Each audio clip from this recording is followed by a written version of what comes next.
Hello बच्चों, स्वागत है आपका आज की नई क्लास में। कल की क्लास में जो क्वेश्चन कराए थे उम्मीद आप सबने कर लिए होंगे और सेट नंबर 5 कल कंप्लीट करा दिया था। तो आज की क्लास में स्टार्ट करेंगे सेट नंबर 6। तो हम सोल्व करें सेट नंबर 6 का पहले ही जो खंड ए का बहुविकल्प पे क्वेश्चन है जो 1 नंबर में पूछे जा रहे हैं। अब देखो उन्हीं में से पहला क्वेश्चन है कि कौन सा अभाज्य संख्या होगा एक युग्म है। ठीक है, अब थोड़ा सा ऑप्शन पर ध्यान दो। हमें बतानी से अभाज्य संख्याओं का युग्म है। ठीक है, देखो थोड़ा सा ध्यान दो। ऑप्शन पे देखो 5 से जो संख्या कट रही 15। ठीक है, यानी कि 15 5 का गुणनखंड होगा, 21 7 का होगा और 93 31 का होगा। लेकिन यहाँ ध्यान दो 25 18 का होगा नहीं, तो आंसर क्या हो जाएगा 18 25। दूसरा दूसरा क्वेश्चन है 144 के अभाज्य गुणनखंडों में अभाज्य गुणनखंड की घातों का योग हमें बताना। तो सबसे पहले 144 के हमें अभाज्य गुणनखंड करने। 144 के अभाज्य गुणनखंड हो जाएंगे 2 7 14 2 2 4 2 3 6 2 6 12 2 1 2 2 8 16 2 9 18 3 3 9 और 3 निकल 3।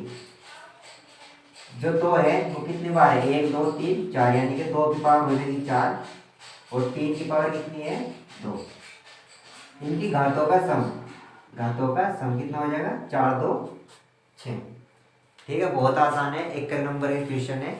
तो क्वेश्चन नंबर 4 है, इक्वेशन दे रखी 2x + 3y = 18, x - 2y = 2 का हल होगा। ठीक है, ये दो इक्वेशन दे रखे और दोनों में से हमें x y की वैल्यू निकालनी है।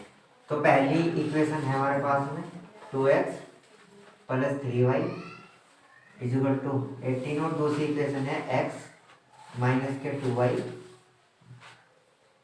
समीकरण नंबर 1, समीकरण नंबर 2। अब थोड़ा सा ध्यान दो कि या तो दोनों इक्वेशन में y को इक्वल कर लो या x को इक्वल कर लो। अगर y को इक्वल करेंगे तो ऊपर की उसमें मल्टीप्लाई 2 से करेंगे और उसमें 3 से, और x को इक्वल करना हो तो इसमें मल्टीप्लाई कर देंगे हम 2 से। ठीक है, तो समीकरण नंबर सेकंड में 2 से मल्टीप्लाई कर रहा है, तो 2 से मल्टीप्लाई करने पे पहली समीकरण तो सेम रहेगी बराबर 18। देखो 2 से मल्टीप्लाई करेंगे 2x माइनस के 2 दूनी 4y बराबर और 2 दूनी 4। अब घटा देंगे इक्वेशन। घटाने के लिए जो साइन माइनस का हो प्लस का और जो प्लस का वो माइनस का, आपस में साइन कर देंगे चेंज। ठीक है, 2x + 2x माइनस कैंसिल हो जाएगा, प्लस प्लस प्लस 4 और 3 7y बराबर 18 में से 4 गए 14, या y बराबर 14/7। 7 से 14 को काटेंगे 2 बार, तो y की वैल्यू आ जाएगी y बराबर 2। अब y बराबर 2 जो वैल्यू है इक्वेशन फर्स्ट या सेकंड में रख लो, या तो इस वाली इक्वेशन में या इस वाली इक्वेशन में, जो मल्टीप्लाई करके करने से पहले इक्वेशन मिली हो उसमें, दोनों में से किसी एक में रख लो। तो y बराबर 2 समीकरण नंबर 1 में रखने पर देखो y बराबर जब 2 समीकरण 1 में रखें, समीकरण 1 है 2x + 3y बराबर 18, या 2x + 3 गुना y की जगह कितना रखेंगे 2 बराबर 18, या 2x + 3 दूनी 6 बराबर 18। 6 प्लस का इधर आके माइनस का, या 2x बराबर 18 - 6। 2x एज इट इज रहेगा बराबर 18 में से 6 जाके 12, या x की वैल्यू आ जाएगी 12/2, और 2 से 12 काटते कितनी बार कटेगा 6 बार, तो x की वैल्यू कितनी आएगी 6। अब देखो y की वैल्यू 2, y बराबर 2 और x बराबर 6। यहाँ से 6 है कि यदि 1/x² - 2 बराबर 1/7 हो तो हमें x का मान बताना। ठीक है, अब x का मान बताने के लिए करना क्या, सबसे पहले इनकी क्रॉस मल्टीप्लाई करनी। क्रॉस मल्टीप्लाई 7 की मल्टीप्लाई के साथ 7 × 7 बराबर x² - 2 की मल्टीप्लाई इधर करेंगे तो x² - 2। अब देखो यहाँ माइनस का 2 इधर आके प्लस का हो जाएगा, यानी कि 7 + 2 बराबर x²। 7 में 2 जोड़ेंगे तो 9 बराबर x²। इधर से स्क्वायर हटा हुआ इधर अंडर रूट लगेगा। यहाँ तक कोई प्रॉब्लम नहीं। अब जब x की वैल्यू आ जाएगी अंडर रूट 9 का मान कितना हो गया 3, और रूट हटाने के लिए प्लस माइनस तो एक्स का मान आ जाएगा +-3। देखो भाई क्वेश्चन नंबर 7 है, व्यास ए बी के एक वर्ग का केंद्र 2, -3 है तथा बी का निर्देशांक 1, 4 है। तो हमें ए के निर्देशांक बताने, ठीक है, बहुत इंपॉर्टेंट क्वेश्चन है, थोड़ा सा ध्यान से समझो। एक वर्त है हमारे पे, वर्त इस तरह का कोई वर्त है हमारे पास में, इसका व्यास होगा ए बी, यानी कि पॉइंट ए या पॉइंट बी, और केंद्र होगा इसका सी, ठीक है, यहाँ तक कोई दिक्कत नहीं है। अब जब जो ए बी के एक वर्ग का केंद्र 2, -3 यानी कि केंद्र के निर्देशांक दे रखे उसमें 2, -3 तथा बी का निर्देशांक है 1, 4, तब हमें ए के निर्देशांक बताने। अब ए के निर्देशांक बतानी है हमें, तो ऐसा मान लो एक्स, ऐसा मान लो वाई। अब देखो ए के बीच के, ए और बीच का बिल्कुल मध्य बिंदु है सी, और मध्य बिंदु के निर्देशांक दे रखे 2, -3, तो मध्य बिंदु का फॉर्मूला लगा दो और वैल्यू निकल जाएगी, ठीक है। देखो इसे मान लेंगे हम x1, इसे मान लेंगे हम y1, ये हो जाएगा x2, y2, और एक कैपिटल X कैपिटल Y। अब वैल्यू मिली x1 की कितनी, x, y1 y, और x2 बराबर मिला हमें 1, y2 की वैल्यू मिली 4, y2 बराबर 4, और जो कैपिटल X है वो है 2, और कैपिटल Y है -3। अब मध्य बिंदु का सूत्र है,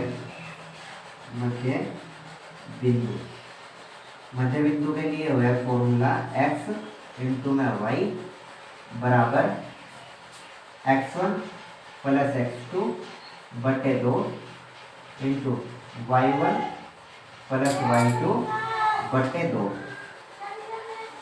ठीक है भाई। अब सीधी वैल्यू रखो इनमें, देखो कैपिटल X की वैल्यू कितनी है 2, कैपिटल Y की वैल्यू है -3, बराबर हो जाएगा x1 की वैल्यू x प्लस x2 की वैल्यू 1 और बटे में 2, y1 की वैल्यू y प्लस y2 की वैल्यू 4 और बटे में 2। यहाँ तक कोई प्रॉब्लम नहीं। अब देखो x की तुलना कर लो x वाले पदों के साथ में, और y की तुलना कर लो y वाले पदों के साथ में। x वाले पद की तुलना x के साथ में, और y वाले पद की तुलना y के साथ में। जब x की तुलना करेंगे तो 2 बराबर हो जाएगा x + 1 बटे में 2, 2 भाग कर रहा है इधर आके मल्टीप्लाई करेगा तो 2 दूनी हो जाएगा 4 बराबर x + 1, या 1 प्लस का इधर आके माइनस का, तो x की वैल्यू आ जाएगी 4 - 1 बराबर 3। y वाले के साथ तुलना कर लो तो -3 बराबर हो जाएगा y + 4 और बटे में 2, 2 भाग कर रहा है इधर मल्टीप्लाई करेगा तो 3 दूनी -6 बराबर y + 4, +4 इधर आ गया -4, और -6 बराबर हो जाएगा y, माइनस प्लस 6 और 4 कितना हो जाएगा 10 बराबर y। अब दोनों में से बड़ा देखो 6 है, 6 के सामने जो भी साइन होगा वही साइन आ जाएगा। तो देखो x y के निर्देशांक आगे 3 और कोमा -10, 3, -10, a के निर्देशांक मान रखे थे हमने x y1, x1 की वैल्यू आ रही 3, y1 की वैल्यू आ रही -10।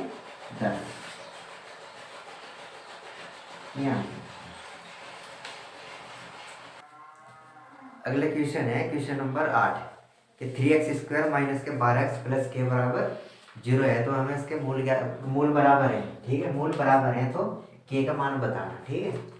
अब मूल बराबर होने का मतलब क्या है, मूल बराबर होने का मतलब है कि जो इक्वेशन होगी हमारे पास में b² - 4ac वो किसके बराबर होगी 0 के।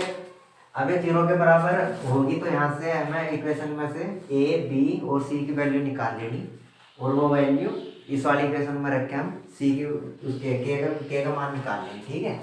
देखो इक्वेशन है हमारे पास में 3x² - 12x + k और बराबर 0। तुलना करेंगे इसकी ax² plus bx plus c बराबर 0। यह व्यापक समीकरण है, ठीक है, इससे ही करनी है हमें तुलना। अब इससे तुलना करेंगे। अब यहाँ देखो a का मान कितना है, यहाँ से 3, तो a की वैल्यू आ गई 3, b की वैल्यू -12 और c की वैल्यू आ गई k। बस अब ये वैल्यू सीधे उठा के इस वाली इक्वेशन में रखनी, यहाँ से हमें k का मान निकल जाएगा, ठीक है। a b c की वैल्यू कहाँ रखेंगे, इस वाली इक्वेशन में, और बराबर किसके हो गए, 0 के। 0 क्यों, क्योंकि मूल बराबर है, इसलिए हमें 0 के बराबर रखनी पड़ेगी। इक्वेशन देखो b² - 4ac बराबर 0। a की वैल्यू है 3, पहले b की देखो -12, तो ये हो जाएगा -12 का होल स्क्वायर -4 इंटू में a की वैल्यू 3 और c की वैल्यू है k बराबर 0। 12 का स्क्वायर करेंगे 144 और माइनस माइनस हो जाएगा प्लस, 4 तिया 12 तो -12 के बराबर 0, माइनस का 12 के इधर जाके प्लस का 12 के, तो देखो अब हो जाएगा 144 बराबर 12 के, क्योंकि माइनस का इधर लेके जाएंगे तो प्लस का। अब यहाँ 12 मल्टीप्लाई कर रहा है, इधर ले जाएंगे तो डिवाइड करेगा, यानी कि 144/12 बराबर के 12 से 144 को काटेंगे 12 फेरी, यानी कि 12 बार, और के का मान आ जाएगा 12। देखो क्वेश्चन नंबर 9 है, दो आकृतियां जिनके आकार समान हो परंतु अमाप समान न हो कहलाएगी। यानी कि दो कोई आकृति है, देखने में तो बिल्कुल में समान है, ठीक है, लेकिन जब उन्हें हम नापेंगे तो ये समान नहीं होने की। अब एक ऐसे त्रिभुज है और एक इससे बड़ा त्रिभुज, ठीक है, देखने में तो दोनों के दोनों समान है, लेकिन जब इन्हें मापेंगे तो ये असमान हो जाएंगे, ठीक है। ऐसी दो आकृति जिन्हें जो देखने में जिनका एक रूप हो, जिनका एक रूप हो, उन्हें बोलेंगे समरूप आकृति, ठीक है, उन्हें क्या बोलेंगे, समरूप आकृति। अगर ये माप में भी समान होती तब क्या होता, सर्वागसम आकृति, ठीक है। तो इसका आंसर आ जाएगा समरूप आकृति। क्वेश्चन नंबर 13 है, यदि tan थीटा बराबर 8/15 तो कोसाइन थीटा का मान होगा, ठीक है, बहुत आसान सवाल है। अब tan थीटा दे रखा है, tan थीटा की वैल्यू दे रखी है हमें बराबर 8/15, और हमें पता tan थीटा बराबर क्या हो, लंब बटे आधार, तो इसका मतलब जो लंब है वो 8 है और जो आधार है वो 15 है, और कोसेक थीटा की वैल्यू हो जाएगी हमें बतानी cosec theta, cosec theta, cosec theta बराबर हो जाएगा कर्ण बटे लंब, कर्ण बटे लंब। अब देखो लंब तो 8 है हमारे पास में, लेकिन कर्ण नहीं है, तो कर्ण निकालने के लिए सबसे पहले क्या करना पड़ेगा, एक समकोण त्रिभुज बनाना पड़ेगा। समकोण त्रिभुज बना लिया, इसका नाम दे देंगे ABC। 90 डिग्री के सामने जो भी भुजा होगी वही क्या हुआ, कर्ण, यानी कि जो सबसे बड़ी भुजा कर्ण, नीचे आधार, इधर लंब, तो लंब लंब दे रखा 8, आधार दे रखा 15, तो कर्ण निकाल लो। समकोण त्रिभुज में हमेशा यूज होगी पाइथागोरस प्रमेय। अब देखो इसके बाद में क्या करना है, पाइथागोरस प्रमेय यूज करनी है हमें, पाइथागोरस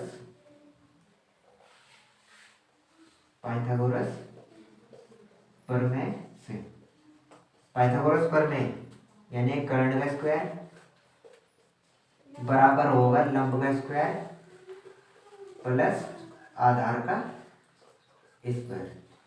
कर्ण का स्क्वायर यानी कर्ण तो हमें पता नहीं, तो यहाँ जो चीज रहेगा लंब, लंब दिया हुआ 8, तो 8 का स्क्वायर और प्लस 15 का होल स्क्वायर, यह कर्ण का स्क्वायर बराबर हो जाएगा 8 × 8 = 64 और प्लस इस 25 का 15 का स्क्वायर 225। अब दोनों को इन्हें ऐड करेंगे,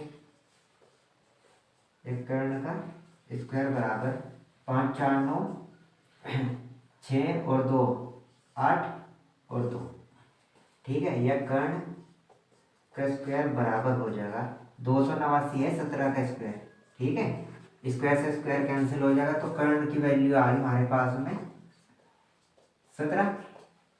यहाँ तो कोई प्रॉब्लम नहीं, कर्ण की वैल्यू कितनी आ गई 17।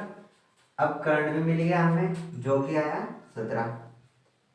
और लंबी है हमारे पास में कितना 8। तो जो कोसेक थीटा की वैल्यू हो जाएगी 17/8। ये आंसर।